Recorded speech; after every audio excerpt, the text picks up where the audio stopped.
Good afternoon. My name is Blessing Aichi. I welcome you to the first edition of Business This Week for the year 2022. So today we'll be doing a retrospect of Nigeria's economy in the year 2021 and also looking at projections for the year 2022. Now let's bring you a roundup of business activities for the week, which is a segment we call Business Roundup. Please stay.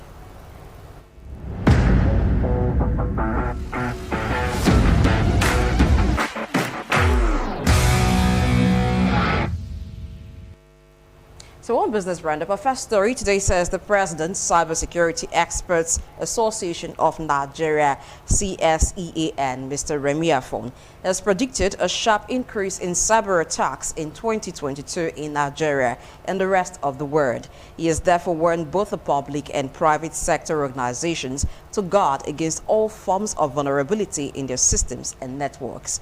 Afon, who based his predictions on the volume of cyber attacks in 2021 in Nigeria and the underreporting of such attacks by affected organizations, said the trend of attacks may likely double in 2022 unless organizations take proactive measures. According to him, this is based on cybersecurity trends in Nigeria and around the world, coupled with insight from leaders and global experts who assess the evolving cyber environment and the security threats currently faced. From ransomware and business email compromise scams to deepfakes, these predictions are based on existing trends while incorporating the behavior of cyber criminals and changing technological innovations. Citing the 2022 Nigeria Cybersecurity Threat Landscape Report that was released by the Cybersecurity Experts Association of Nigeria, Afon said the year 2021 witnessed unprecedented ransomware attacks with the rise of ransomware as a service groups on the dark web. The average amount of reported ransomware transactions per month in 2021 was $102.3 million, according to FinCEN reports. Approximately 37% of global organizations said they were victims of some form of a ransomware attack in 2021, according to IDC's 2021 ransomware study. In 2022, the ransomware threat and level of security of ransomware attacks will grow, with ransomware becoming the new digital pandemic. The federal government has introduced an excise duty of 10 naira per litre on all non-alcoholic, carbonated and sweetened beverages. Excise duty is a form of tax imposed on the production, licensing and sale of goods. The Minister of Finance, Budget and National Planning, Zainab Ahmed, said this during the public presentation of the 2022 budget on Wednesday in Abuja. According to her, the new policy introduced is in the Finance Act signed into law by President Muhammadu Buhari on December 31, 2021. She said there's now an excise duty of 10 naira per litre imposed on all non-alcoholics and sweetened beverages, and this is to discourage excessive consumption of sugar in beverages, which contributes to a number of health conditions, including diabetes and obesity. But it is also used to raise excise duties and revenues for health-related and other critical expenditures. This is in line also with the 2022 budget priorities. However, the Manufacturers Association of Nigeria and economic experts have warned the new tax imposed on carbonated drinks would be counterproductive. MAN had commissioned a report detailing the effects of reintroducing excise duty on carbonated drinks and warned that it would be counterproductive and lead to revenue loss for the government. The report, titled Key Considerations Against Excise on Non-Alcoholic Beverages, projected that the government might collect 81 billion naira revenue from excise duty on carbonated drinks between 2022 and 2025, but lose 197 billion naira within the same period from other taxes such as value-added tax and company income tax from the manufacturers of soft drinks. The report added that the introducing of excise duty would cause the beverage subsector of the food and beverage industry to lose up to 1.9 trillion naira in sales revenue between 2022 to 2025 due to the imposition of the new taxes, with simultaneous adverse effects on jobs and supply chain businesses and general increase in prices of goods.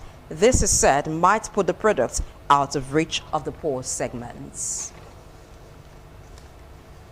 And finally, on Business Roundup, the Minister of Finance, Budget and National Planning, Zainab Ahmed, says the federal government is determined to remove subsidy on premium motor spirit, commonly known as petrol. She also said a panel chaired by Vice President Yemi Osinbajo would meet with the Nigeria Labour Congress and other stakeholders to consider the proposed 5,000 naira transport palliative and other options aimed at ameliorating the effects of the planned subsidy removal on Nigerians. Responding to questions by journalists at the public presentation of the 2022 budget on Wednesday, Ahmed said the federal government was set to comply with the provisions of the Petroleum Industry Act 2021 to fully deregulate prices of petroleum products.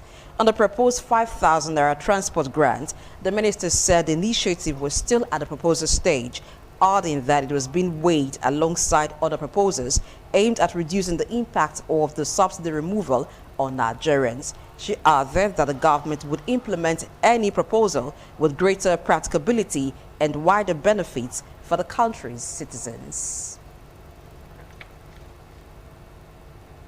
That's it on Business Roundup for this week. Let's go on a quick break. On the return, it will be time for us to talk business, doing the retrospect of 2021 and looking at projections for the year 2022. Please stay.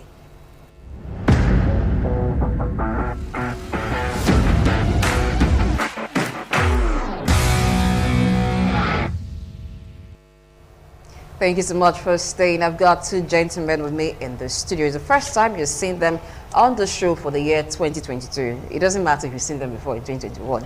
I'm talking about Destiny Owobo and Dr. Saze Iyuha. Welcome to Business This Week for 2022. Yeah, thanks for having me. Happy New Year. It's always my pleasure. Don't ask me why I'm very excited to host you in the year 2022. That's because it's been a long way. Imagine 365 days, and now we've counted 7 days into the new year. It's a privilege to be doing this. Thank God. And I believe you want to say Happy New Year to those Happy New Year. Happy New Year. Happy New Year. Okay, Happy New Year to you once again. All right, now let's do a retrospect of the year 2021. We're looking at Nigeria's economy, a retrospect of 2021 and 2022 projections. Before we get into the projections for 2022, let's look at the key events that marked 2021. Now, in February 2021, the Nigeria Bureau of Statistics, NBS, came up with a report that Nigeria had exited recession. That was comforting, but let's see how comforting that really was in 2021. Let's begin with Destiny Owobo. Yeah, we were able to exit a recession from the fallout of COVID, and but that's it. Beyond exiting recession, all the fundamentals in economics, all the basics of valuation and measuring progress were in the red. So, should we celebrate exiting recession? Maybe, but overall, the scorecard shows the economy in 2020 was terrible. Inflation rate was high. Unemployment rate was one of the highest in Nigeria's history. Our public debt ballooned. Our exchange rate, the margin between the official rate and the parallel market rate was even going far away. Okay. What that means is that it's unsustainable. The current rate is not, it's artificial, it's not correct. Okay. So when you see that margin going wider and wider, it means it's unrealistic, the exchange rate. And even at that point, 535 naira in the parallel exchange rate is doing damage to the naira. And then the only good thing we had was that our external reserves ended the year on a good note with about $40 billion. And it's not even good news because it's even borrowed reserves. You know, so if Nigeria was a human being in hospital and then the doctors have done all the tests, so we'll say we are more like in a coma. The economy is in a coma. And then doctors are just hoping that we get better. Well, that's not a good one. That's not a good one. Now, while you said that the news that we had exited recession in February 2021 was not so comforting because everything was still in the red. Yes. Now, it came with good and bad news. Yeah. The first one is that we had exited recession. And then the bad one was that inflation had risen. As at February, it was at 17.33%. And then in March, it rose to 18.17%. And in April, it came down slightly from 18.17% to 18.13%. Oh, So, Dr. Osaze, Yeah. exiting recession with a high inflation rate, how did that make 2021 happen for Nigerians? Yes, just like Mr. Destiny said, it's just we exited recession technically. Yeah, just because we had consecutive positive growth rates. In fact, the 2020 last quarter, fourth quarter 2020, it was just, you know, we had third quarter 2020, we had minus 3.42%. Yes. So fourth quarter, we just had 0.1%. So it accounted as positive growth. Then 2021, first quarter, we had 0.51%. So 0.1, 0.51, that's very, very, very narrow. You know, then second quarter, third quarter seemed to balloon. Second quarter, we had like 5.1%. Third quarter 2021, we had 4.01%.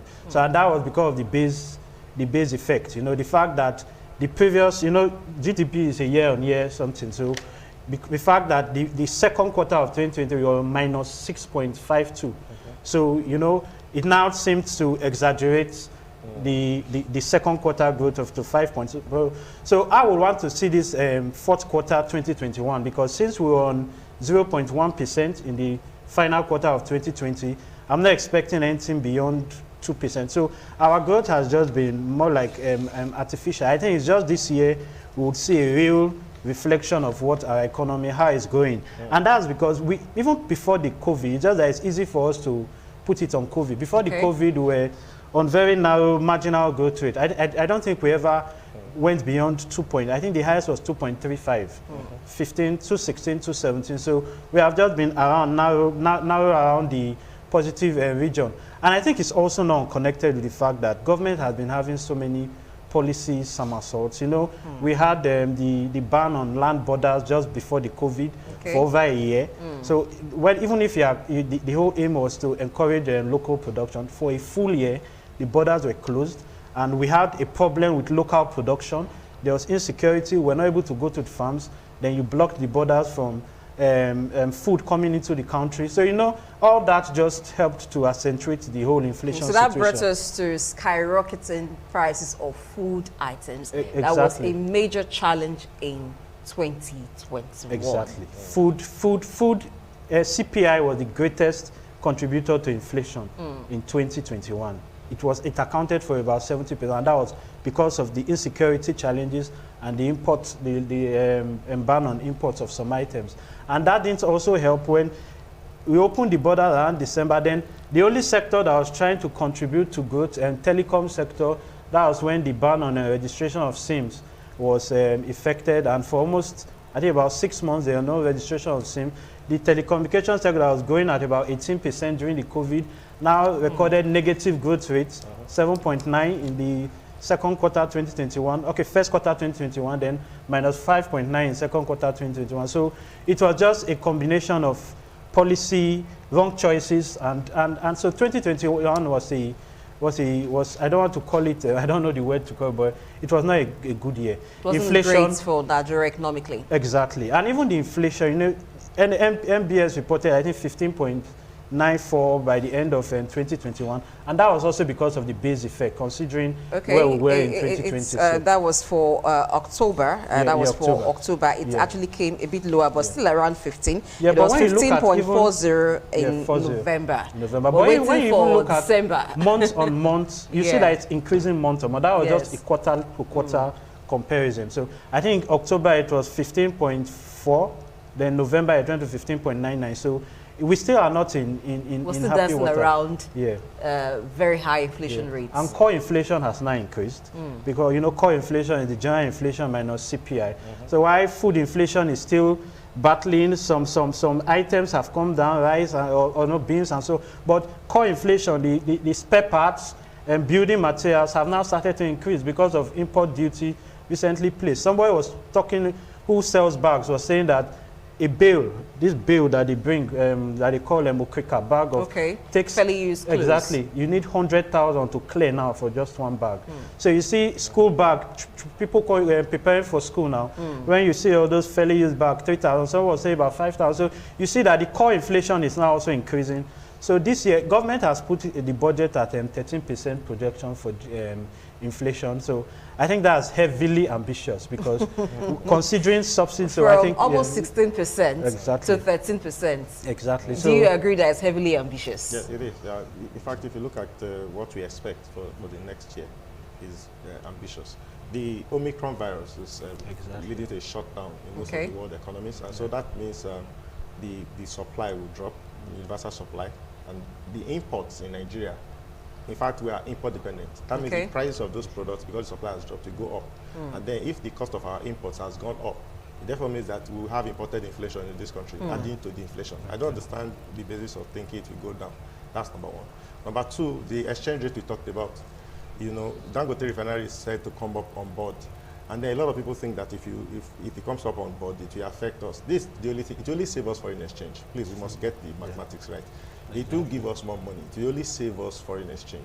And then the exchange that have gone into importing petroleum products from outside the country. Because we are not importing with Naira and things like that. So on what basis is Nigeria thinking prices will go down? What is in place that makes us think price will go down? So we don't have those things. I think it's just optimistic, just clueless optimism. You know, the World Bank predicted that Nigeria will grow at about 2.7%. We are predicting that we'll grow at about 4.2%. IMF, all of them, they have negative projections. We have positive projections. Maybe it was because, you know, last year they predicted we are going to grow at between 2.2 to 2.5%. But the economy eventually, by statistics, on average, grew at about 3-point-something%. So maybe we thought we won the world.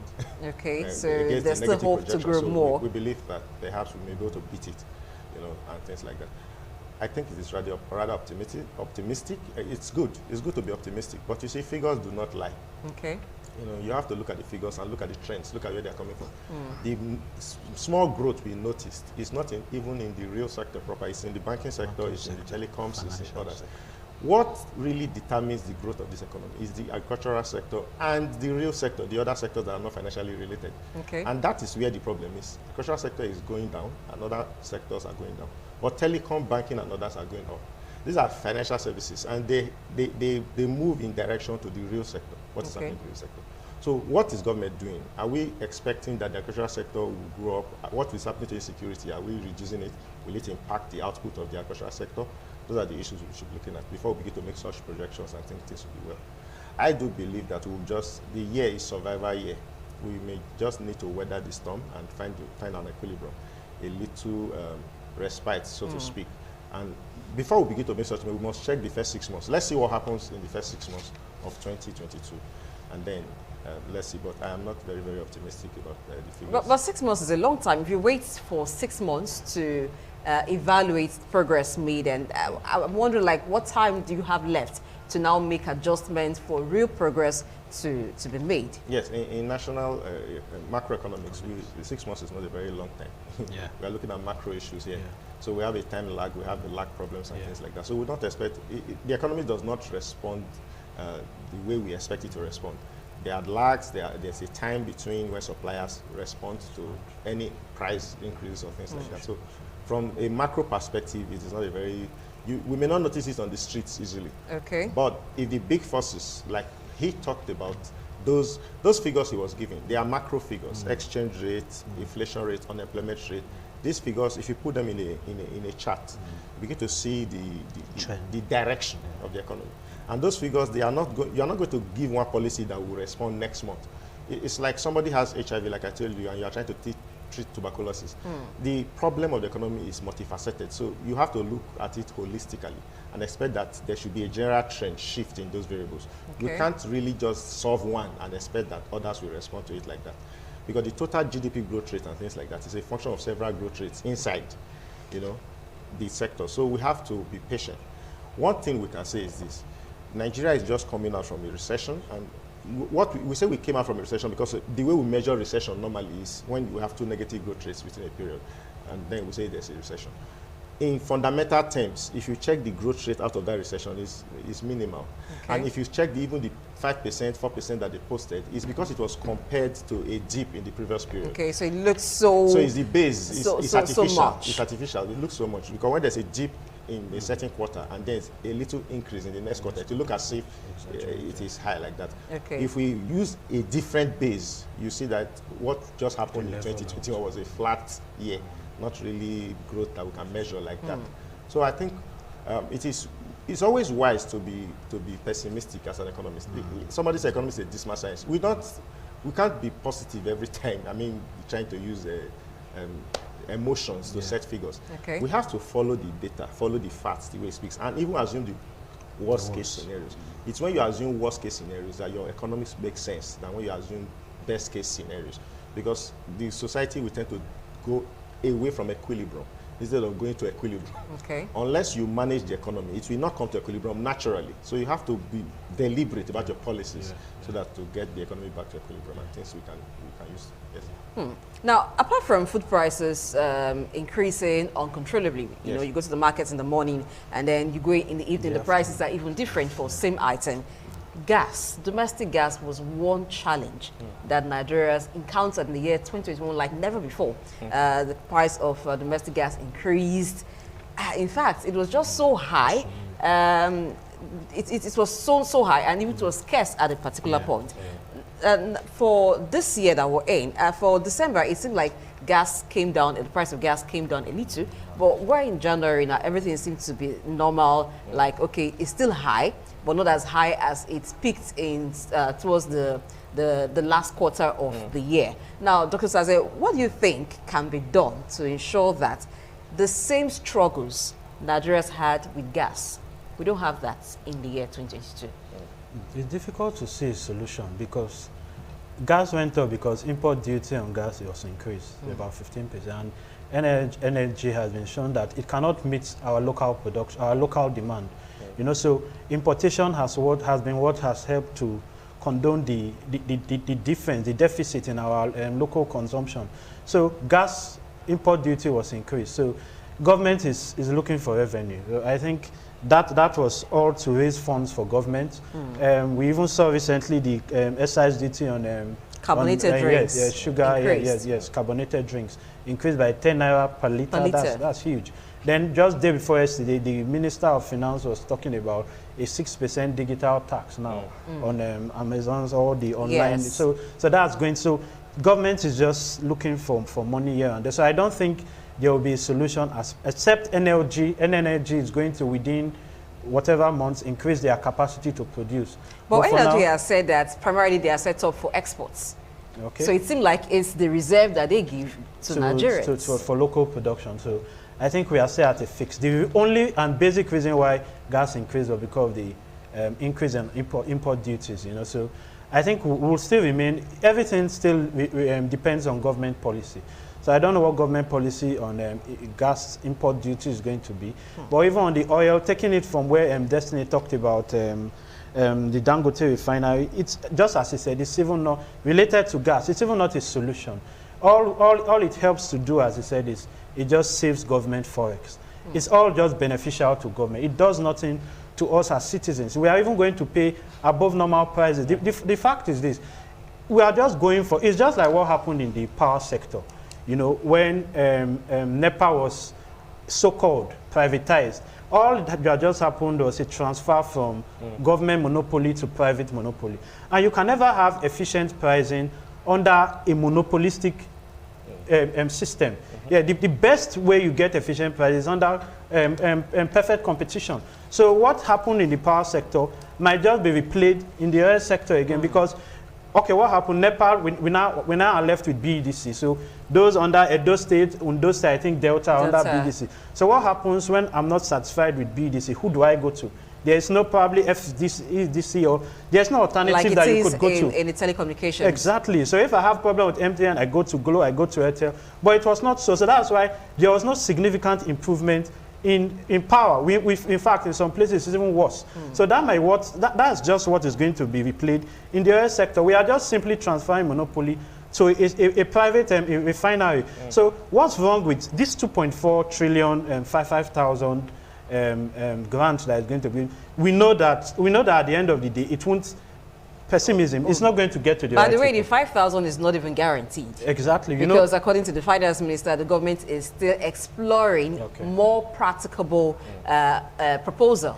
So it may come in a different way and not 5,000 grants at the end of the day. Yeah. So how do you now place and handle on how that money is spent? And this is an election. This is technically an election year, and that's why I have a problem. That's why I'm very pessimistic about next year growth, because this is an election year, and we know what happens in election year, especially in less developed countries.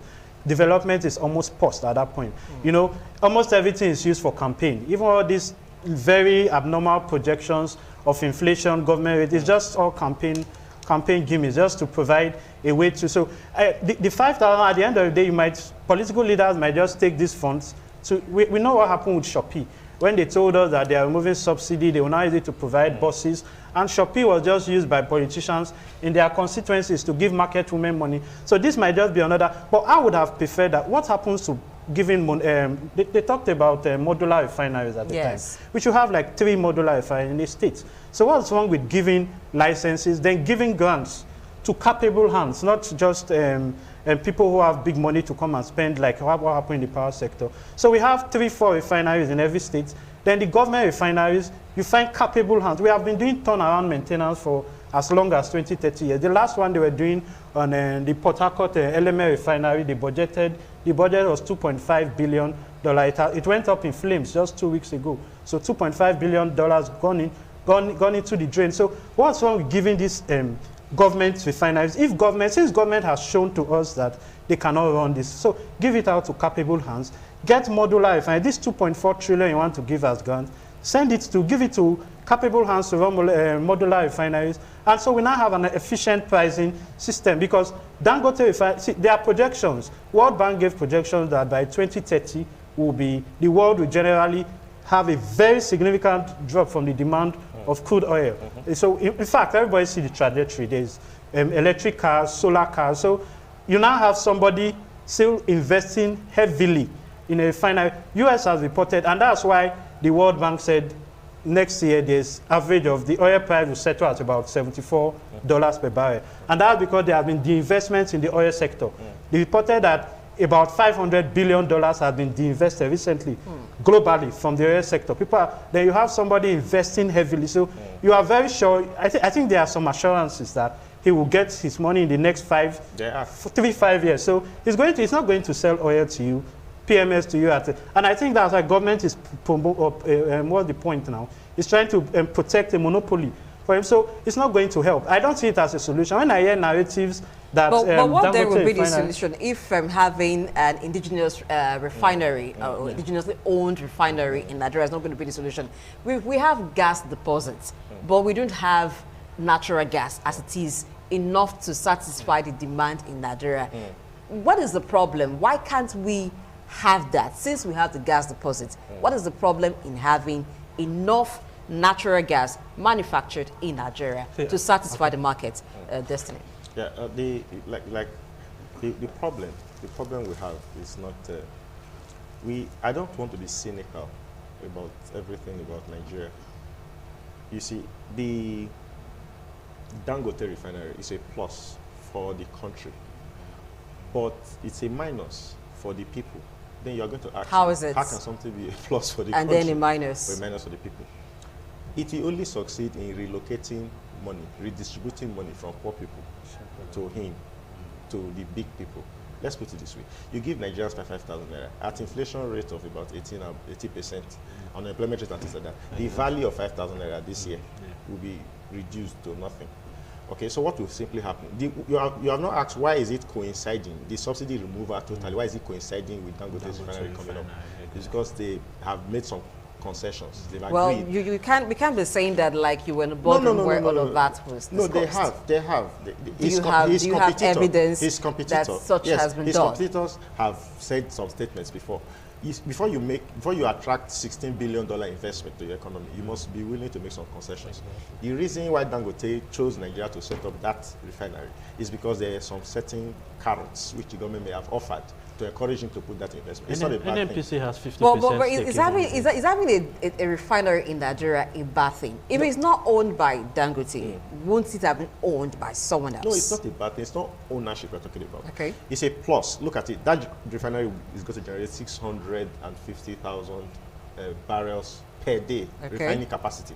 And we don't know how much they are able to refine. But one thing is certain. If we're able to refine our crude, it therefore means that the cost of importation, the foreign exchange needs of importation will be reduced significantly, you know, because Nigeria will not need to convert to dollars to import. We just simply use our nairas to import. Okay, so that is the plus. That's the plus. Now, but what the is the problem minus? is this, it therefore means that we are simply, if you remove the subsidy component, it therefore means that we are buying at market prices. Okay. I mean, so that Dangote, the company itself, will be profitable.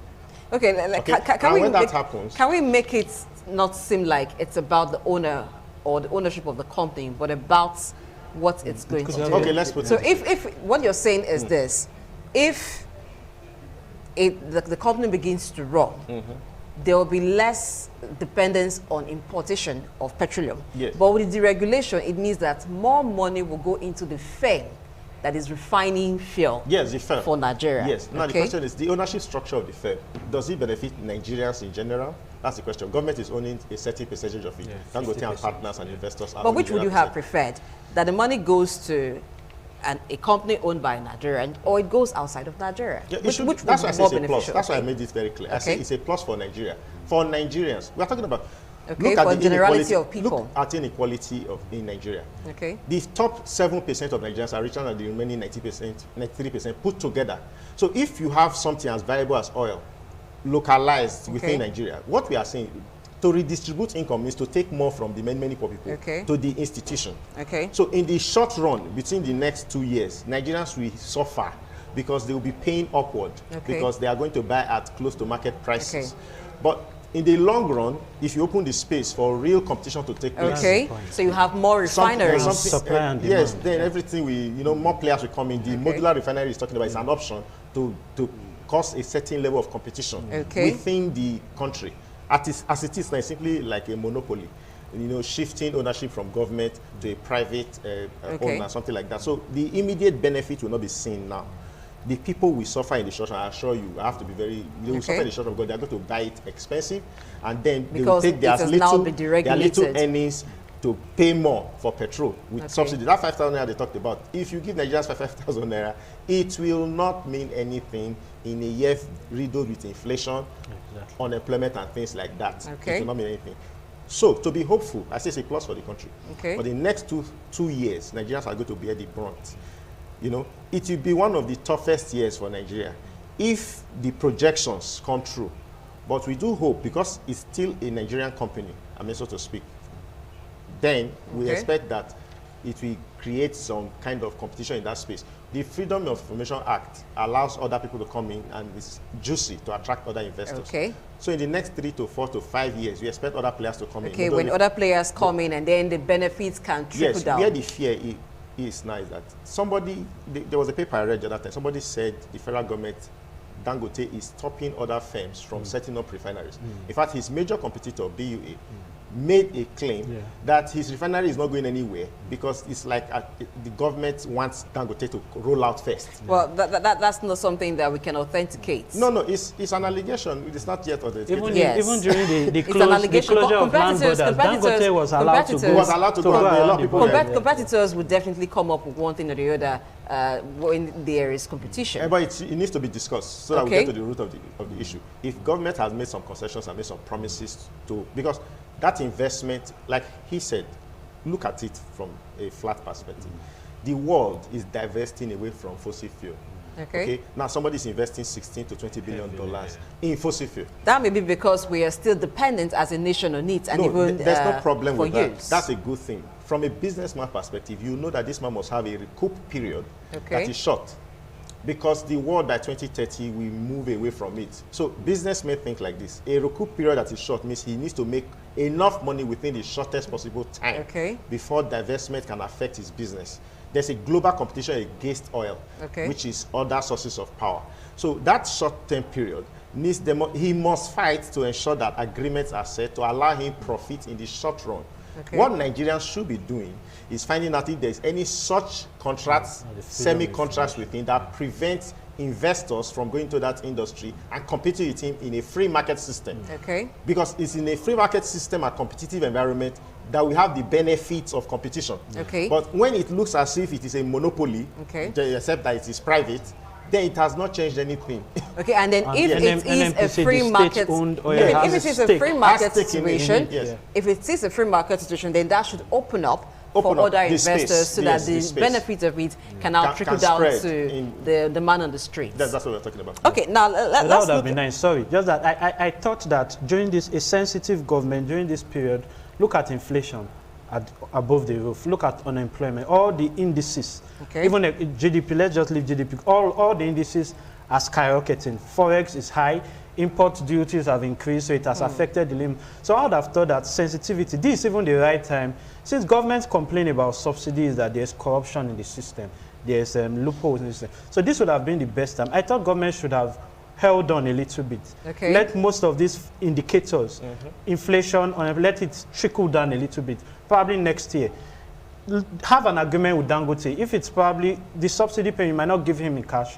You probably reduce it from the crude that he will be buying from Nigeria. Instead of probably at this, you have agreements with him so that you can still provide PMS at a reasonable price for Nigeria, because we cannot compare. We keep comparing Nigeria with other countries. Ghana, they compare us with Saudi. They have power. 24 hours. So we are more dependent on PMS beyond transportation. Most of these countries, power generation, for movement. Most of these other countries just transportation, but we need for production. Especially, they seem to be, the narrative they always give is they seem to be protecting the ordinary citizen. But removing subsidies almost exposing the ordinary citizen. The barbing salon, the hairdresser, they all use generator, ice block, your provision stores where you said mineral. So I thought government would have just reached an agreement with Dangote, have concessions on the amount of crude oil you sell, the amount you sell to him, or probably have direct transfers to him. Just keep this subsidy you're doing for a year, because every country subsidizes something. France subsidizes wheat, US, even PMS, US subsidizes it to some point. Even Saudi Arabia, they pay high for fuel, but it subsidizes health. So I thought government should keep this, because I'm just afraid of what the inflation situation is going to be when subsidy is removed next year. Before we get into the World Bank projection that Nigeria will have one of the highest inflation rates globally in this year, 2022, but is there a perfect time to actually take out subsidy? That subsidy issue has been running for a very long time. Now, if the government had waited until 2023 to remove subsidy, would the complaint not still be the same? Yes, but what he's saying, all the arguments are in favor of removing the subsidies. But what he's saying, a graded timing is of the essence. Don't you feel this is the worst time to be a Nigerian, given the inflation rate and unemployment rate? Timing is of the essence. So, is it possible for us to have a graded removal? For instance, between this and this, we remove 25%. Like I said, not at once. You know, so that people can get adjusted to the complete removal. That will require us to have a lot of engagement with these investors and see how we can find a way around removing it outrightly and just letting people feel the heat. On top of the heat they are already feeling from when you add that to it, it becomes disaffection. It becomes like much. Government must be pro-people. Whatever happens, government must be pro-people. And so they must be seen to be pro-people. Because Nigerians so far, we've seemed to be bearing the economic sense of government. The refinery was not the fault of Nigerians that the refineries were not working. For over 30 years, government was putting money into it, turnaround maintenance, it didn't work. It's not the fault of the people also that you are paying trillions of naira for subsidy and it's going to the wrong hands. They are taking it to Benin Republic, they buy at 165 here, they take it to Benin Republic and sell at 4. It's not the Nigerians who you expect to man the border. It's also government officials. That needs so to put his the house people in seem order. to be bearing economic sense too much. All right, so before we quickly, let's wrap up on the year 2021. We know that in the year 2021, employment was very, very high, 3.3%. We also know that debt servicing, even towards the end of 2021, it was reported that our debt could be as high as 44.5 trillion naira amid the approval of a loan request from the National Assembly. So let's say we're having a debt of around 44.5 trillion naira, which is very, very high, taking us into the year 2022, where we're also presenting a budget with a high deficit. Now, the World Bank, coming to that now, has projected that Nigeria will have one of the highest inflation rates globally and the 6th in sub-Saharan Africa this year, 2023. Now, how do we avert that projection? Is it even something that can be averted? Destiny? Yes, it can. It can be averted. Anything, once a problem is identified, it can be solved. But like I said, it should be solved with facts and data, not with emotions. Now, why did they make such projections? Looking at the trend and looking at what the government has announced it will do in the coming months, it's easy for you to make simple projections and say, if you remove the subsidy, then because oil is a major input to all what Nigeria does, the price of everything will spiral. So you can do those estimates. What we need to do is to look at what the World Bank is saying and look at what our data is saying and find a way whether we can see certain common correlations among the data and see whether we can have a major decision point to solve the problem. He just unconsciously gave a solution to the problem. Given that everything is already wrong now, is it possible that we spread the timing? We can still do the subsidy thing this year. Is it possible that we spread it throughout the year instead of announcing a date where you are going to remove it totally? That's number one solution. Another thing is it possible for us to have meetings and investment meetings with these people who will be very critical to this decision to wait for some time and make some concessions here and there to ensure that the people do not bear the brunt. That's number two. Number three, the biggest problem that the government say they have is a revenue generating problem. We are ignoring that. Oil will not solve the problem of Nigeria. What will solve the problem of Nigeria is a well-diversified, productive economy, which you don't manufacture in 1 year. So it's a long-term problem. We are trying to get a short-term solution to a long-term problem. So what do we need to do? We need to diversify the economy. That requires us to, as we are generating more revenue, since they are doing that, they should be putting more of those monies in other productive ventures. Because if we don't, if we are looking at, you must use what we call the bifocal lens strategy. As you are trying to solve a short-term problem, you must be looking at the long-term implications of solving the short-term problem. So what I think government can do is this: gather our think tanks, the greatest economists in this country, gather politicians, because here our politics overrides the economics. You need to bring politicians and economists together so that they have a common decision point. Economists may give beautiful advice, but political considerations usually override economic reasoning. So at the end of the day, the beautiful advice does not get to the politicians will have to do what they have to do. Election year and things like that, those kind of issues come and trump the policies. So what we need to do is to have high level. See, if the World Bank has announced that this year will be one of the toughest for Nigeria, let's get out of the fever. Is that not enough for the government to set up a national emergency meeting to deal with the economics of that data? That's why I said high-level meetings to say, how true is this data? Let people put their inputs inside. In the next 3 months, what we should have been doing is having these high-level consultations with world bodies, IMF, ADB, and others. To know how it can be averted. And even the big players in Nigeria, to see how we can avert it. Such meetings even give the players hope. Because everybody begins to see that government is trying to do something with it. So that before March, we come out with a statement of a definite timeline and policy. So that people can at least hope that things will be better. But they just make an announcement. It's like just to throw something up. Nigerians debate and debate and debate and begin to fear. Nothing is being done. Nothing is being done. So all right, now that projection of World Bank also said that if that happens, then Nigeria has one of the highest inflation rates globally. It will push about 8 million people into poverty. Now, in 2021, the presidency released the statement that it lifted 10.5 million Nigerians out of poverty. Now, the categories of persons it was talking about was farmers, artisans, small scale business people, and some other category, market women, some other categories of people. Now, talking about poverty alleviation, what should be the strategy?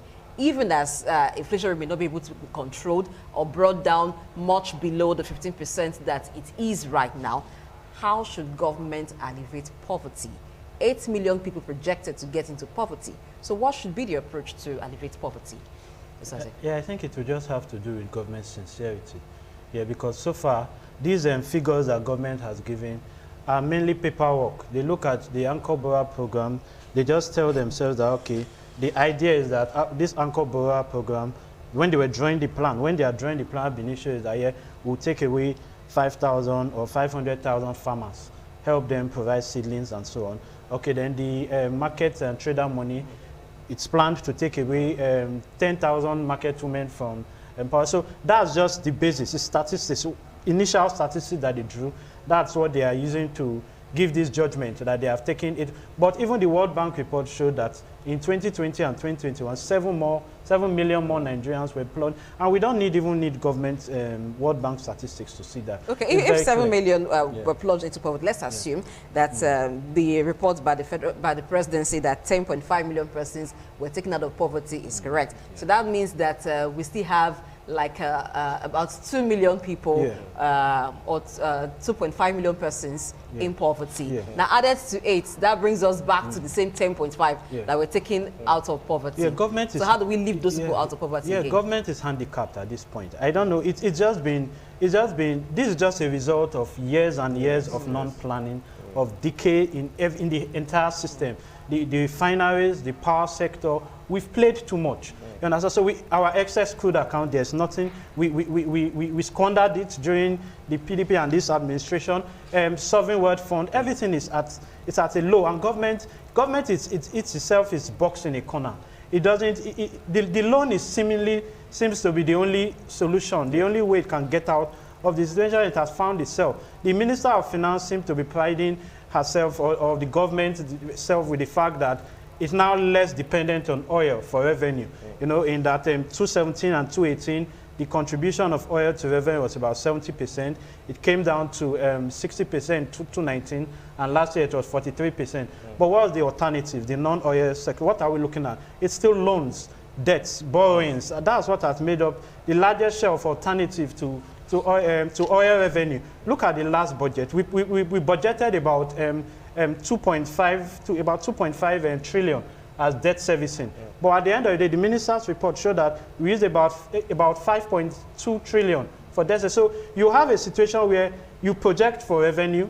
Last revenue projection was 10 trillion, and it said just only about 6 trillion was actually good. So we project revenue. Revenue usually comes down. It has never gone beyond 70% our revenue projection. Okay. While our debt, so it will always be made up with debt, increase to debt. So the last debt projection that leaves us very little to do much. Okay, now we're out of time, but quickly in 1 minute before we leave, Destiny. Yes. The government seems to have this mindset: if you want to take people out of poverty, just give them money, grants, has been the way we do things here. What is the way to do things that really will lift people out of poverty besides giving them grants? Yeah, I think the government's total approach to solving the poverty problem is wrong. I would say that on television, because they kept saying poverty alleviation, giving handouts. This is the 21st century. There's an alternative term called wealth creation. Okay. Go and check the highest earners in the world right now. They're in the technology area. Okay. Now, so how do we now create that wealth? I listened to the president on interview recently, and he was talking about all of us going back to the farm. And then I asked a question: in the digital world, do you know if you were born 100 years ago, you will need 10 trucks to carry goods from one country to another. But now those trucks, what they carry can be put in a microchip. All right, so what is that thing that the government should do? Government should do what we call human capital development. Invest in 24 million Nigerians who are unemployed. Invest in their ability to generate income using their head, digital skills, computer skills, telecommunication. Those kind of skills are the skills we need to jump more out effective of than giving out and giving money to people just to survive. All right, this is as far as we can take on the show today because of time. Thank you very much, Destiny Owu, for coming on the show. He's an economist and statistician, and also Dr. Osaze Iyua, who is an economist. They've been able to talk extensively on the show today, doing the retrospect of 2021 and also looking at the projections of 2022. My name is Blessing Ichi. I wish you a happy new year once again. I ask that you stay safe. Bye.